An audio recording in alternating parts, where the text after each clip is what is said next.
ბოლომდე მჯეროდა რომ რაღაცა აი ნამუსის ოდნავ მაინც რაღაცა ნატამალი ქონდა შერჩენილი ვინმე საერთოდ ამ მთავრობაში ან სტრუქტურაში ან სასამართლოში. აი ბოლომდე მჯეროდა ამისი. ძალიან დიდი ხანი იყო მოსამართლე გასული გადაწყვეტილების მისაღებად, გადაწყვეტილების გამოსატანად და წიწკნიან ნერვებზე და ამას აკეთებენ სპეციალურად რა, რომ უნდათ რომ რაღაცად მოგშალონ.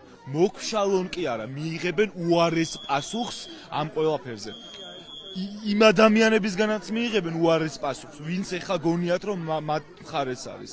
აი ეხლა უყურონ შედეგებს და ყველაფერი პასუხისმგებლობა ეკისრება მთავრობას, ბიძინა ივანიშვილს და მაგათ შნირებს. ყველანი არიან ბიძინა ივანიშვილის შნირები. აი ესენი, ეს არის შნირების სტრუქტურა.